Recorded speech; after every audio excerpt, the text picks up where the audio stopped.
Much like other trick-taking games, bridge possesses scoring. But unlike hearts, bridge sees the team that possesses the most amount of points at the end of the game, winning with no trumps scoring more points than trumps. It is also possible for the game score to be doubled.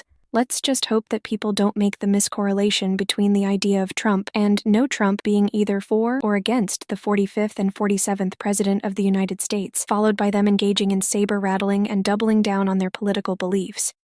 Greetings and welcome back to Checkpoint Gaming, Bridge. With this episode, we'll be going over bidding and scoring. At the start of each hand, an auction is to occur where the players are to indicate the number of tricks the pair expects to make with a particular suit being used. So the players are to make bids based upon the number of cards they have in a given suit as well as how strong their hand is. When making bids, it is done in a clockwise manner with the dealer having the option to bid first, with each subsequent player making their given bid. But with that said, any player is able to pass when it's their turn to bid. The suits are ranked, going from highest to lowest, is spades, hearts, diamonds, and clubs. No trump also ranks higher than that of any suit. Since the French deck is our default deck, if you use a different deck, such as the German, Spanish, Italian, and Swiss decks, we'd like to know what the ranking system looks like for the deck that you use. When each bid is made, it'll have to be higher than the previous bid on this bidding scale. With the bid values, it uses the suit ranking just used, along with it possessing levels with 1 being the lowest and 7 being the highest. So, the bid system has 1 club representing the lowest level and 7 no trump representing the highest level. They can also initiate the bidding process anywhere upon the bidding scale. The auction will come to an end when each player was given at least 1 turn of bidding, followed by 3 players, in succession, engaging and passing. The pair that has made the highest bid will win the auction, with this last bid becoming the round's contract, so the auction is used to determine the contract. From there, the contract's value is to be determined where the contract's level is used as the base, followed by adding 6 to it. So with this contract value, it represents the number of tricks the winning team will have to win. It is worth noting that an insufficient bid is able to be accepted if the player found to the offending player's left accepts the player's call. If an insufficient bid is made in rotation, it will have to be corrected by the substitution of either a sufficient bid or a pass. Otherwise, it is accepted. With the team that won the auction and trying to complete the contract, particularly the given player who won the auction, is known as the declarer, offense, or offensive team, with their partner being known as the dummy player. This causes the other team to be known as the defenders, defense, or defensive team, and they're trying to prevent the declarer from completing the contract. It is worth noting that with the bidding process, it provides information to the other players, so try and pay attention to what the other players have bid during the auction. It is worth noting that a possibility exists where all 4 players decide to pass instead of bidding. In this situation, said hand is known as a passed hand, with the dealer engaging in a redeal. There are times when a team, as a collective, is in possession of strong cards but lack any particular suit that they would like to use as a trump suit. If this allows them to claim a lot of tricks, then they can go with no trump, thus causing the high card of the lead suit to take each trick. With this process that has just been described, it is to occur for every hand of the game. When it comes to scoring, there are a few things we'd like to touch upon before delving into the details. First is the idea of the rubber, which consists of a series of games that 4 players play with any given game, representing hands played and tricks taken that reaches or exceeds the agreed-upon number of points. Second is the idea of a non-vulnerable game, which is where a team is playing a game where they are yet to win any games within the rubber. And third is the idea of a vulnerable game, which is where a team is playing a game where they have scored 1 game within a rubber. With scoring, the declarer will only obtain points if they win their contract. But if they won the auction but failed to complete the contract, then they will lose points. And if the defenders collected enough tricks to prevent the declarer from completing the contract, they will score points. The defenders will also score points based upon how many tricks they managed to obtain, with more points being obtained for more tricks they collected. So during the bidding process, players should make as high a bid as they feel comfortable making. And if the declarer collects more tricks than what is listed in the contract, they have engaged in an overtrick, obtaining a higher score because of it. Some contracts will also be part of a complete game or a partial game.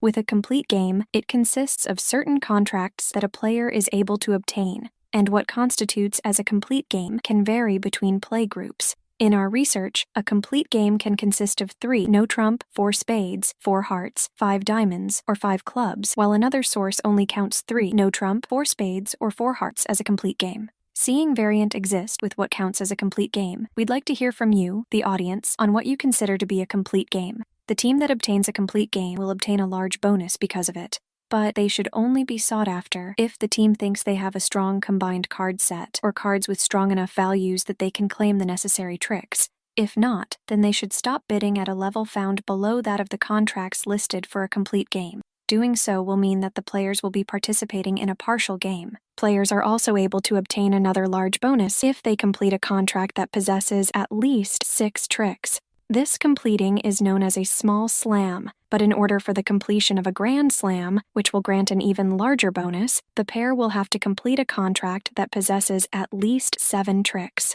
With the making of a small slam that is bid and made, a non-vulnerable small slam is worth 500 points, while a vulnerable small slam is worth 750 points. With the making of a grand slam that is bid and made, a non-vulnerable grand slam is worth 1,000 points, while a vulnerable grand slam is worth 1,500 points. When playing a no-trump game, the first trick is worth 40 points and subsequent tricks being worth 30 points, with the player needing to score 100 points for it to count as a game.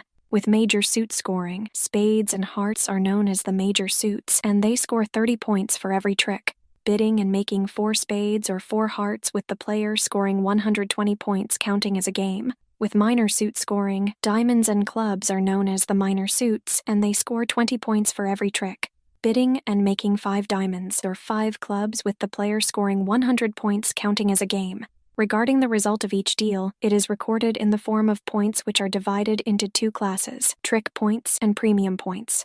With trick points, they can only be earned by the declarer's team and only by winning at least the number of odd tricks that have been specified by the contract. So only the value of odd tricks that have been named within the contract are able to be scored as trick points. With premium points, they can be scored by one or both teams, and they are obtained when a team has won 1 or more over tricks, completing a doubled or redoubled contract through the bidding and competing of a slam, or by possessing scorable honors in the declarer's or dummy's hand. The defenders are able to earn premium points by defeating the contract, or by possessing scorable honors in either of their hands. With each side's premium points, they are added to the trick points at the conclusion of the hand. Regarding the basic units of trick points, they consist of part score and game. With a part score, it is recorded by the declarer's team whenever the declarer completes a contract where the trick points are less than that of 100 points. But if the declarer is the first to score 100 or more trick points in either a single deal or by adding up the points from 2 or more part scores, then they have won the game. It is worth noting that no part score that is made by either team during the course of a game is able to be carried over into the following game. A scoring round comes to an end when one team has won 2 games. When the game is concluded, the winners are rewarded with 500 premium points if the other team has won a single game, or 700 premium points if the other team hasn't won a game. From there, the trick points and the premium points that each team has scored are added together with the team that possesses the larger score, winning the overall game with the difference between the 2 totals, representing the margin of victory that is computed in points. When it comes to tracking scores, each deal will be recorded, preferably by a member of each team, and it is done within a grid that consists of 2 intersecting lines that have 4 right angles found in its center. The scorekeeper is to enter points that have been earned by their team within the left-hand column, with points earned by the opposing team entered within the right-hand column. With the scoring of the trick points, they are recorded below the horizontal line in descending order, while the scoring of the premium points are recorded above the horizontal line in ascending order. When a game has been won, another horizontal line is drawn under all of the trick points that have been scored for either side in order to mark the completion of a game, with each subsequent trick point that has been scored there to be entered below this new line.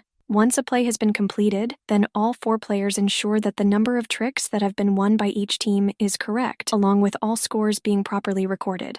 If a trick is transferred through that of a revoke penalty, it is reckoned when it comes to all scoring purposes as if it was won by the team that it was awarded to. If a majority of players acknowledge that a scoring error has occurred, then the error will have to be corrected, but only if it is discovered before the next score of the game has been agreed upon. And an erroneous agreement to the number of tricks that have been won by each team can't be corrected after all of the players have called for the next deal unless all 4 players agree otherwise. But if a disagreement occurs between the 2 scores, then the recollection of the majority of players is to take precedence, an example of pure democracy at work there. When it comes to recorded scores from deals made from an incorrect deck, they're not subject to change when it is discovered by the imperfection after the cards have been shuffled together. For whatever reason that a game isn't completed, then the score is to be recorded in the following manner. First, if only a single game has been completed, then the winning team is given 300 points. Second, if only one team possesses a past score or past cores that hasn't been completed, then said team is to be given 100 points. And third, if the trick points and premium points of a given team are added together, then the team that possesses the greater score will win the difference between the two totals. With the recording of trick score on the declarer's side, for each trick that is over 6 bid and made, they consist of the following. If clubs or diamonds is trump and the hand is undoubled, they're to score 20 points. But if it's doubled, then it's 40 points with a redouble being worth 80 points. If hearts or spades is trump and the hand is undoubled, they're to score 30 points. But if it's doubled, then it's 60 points with a redouble being worth 120 points. But when there is a no-trump contract and the first trick is over 6 bid, it is made, and it is undoubled. They're to score 40 points. But if it's doubled, then it's 80 points with a redouble being worth 160 points. With each additional trick that is over 6 bid and made, with an undoubled, they're to score 30 points. But if it's doubled, then it's 60 points with a redouble being worth 120 points. The first team to score 100 points that is located below the line, which is done in one or more deals, then they'll win the game. When the game is won, then both teams will start without a trick score that counts towards the next game. From there, the first team that wins 2 games will win the points from the rubber. If a team won the only game found within an unfinished rubber, then they're to score 300 points, while if they only have a pass score in an unfinished game, they're to score 100 points. When it comes to making any doubled contract, the team is to score 50 points while making any redoubled contract. They're to score 100 points. With both an undoubled non-vulnerable overtrick and undoubled vulnerable overtrick, they're both worth the trick value. But when it is doubled, a non-vulnerable overtrick is worth 100 points, while a vulnerable overtrick is worth 200 points. And with a redoubled overtrick, a non-vulnerable overtrick is worth 200 points, while a vulnerable overtrick is worth 400 points. With points scored from honors, they're done above the line by either side. When a team holding 4 of the 5 trump honors in one hand, it scores 100 points. If holding all 5 trump honors in one hand, it scores 150 points. And when holding all 4 aces in one hand during a non-trump contract, it scores 150 points. With under-trick penalties, they're tricks when a declarer fails to fulfill the contract with the score being recorded above the line by the declarer's opposing team if the contract isn't fulfilled. With the first non-vulnerable undertrick, when it's undoubled, it's worth 50 points, while a doubled non-vulnerable undertrick is worth 100 points and a redoubled is worth 200 points. With the second and third undertrick, when undoubled, it is worth 50 points, while a double gives 200 points and a redouble gives 400 points. And for every additional non-vulnerable undertrick, when undoubled, it is worth 50 points, while a double gives 300 points and a redouble gives 600 points. With a vulnerable first undertrick that is undoubled, it is worth 100 points. When doubled, it is worth 200 points, while a redoubled is worth 400 points. And for every additional vulnerable undertrick, when undoubled, it is worth 100 points. When doubled, it is worth 300 points, while a redoubled is worth 600 points. So with that said, that is what you need to know about bidding and scoring in bridge. With that taken care of, we can start talking about irregularities. If you like this episode, feel free to give it a like. And if you want to stay up to date on any future episodes we upload, go ahead and subscribe. You can also support us on Patreon for as little as $1 a month at patreon.com/checkpointgaming. See you in the next episode, and happy gaming.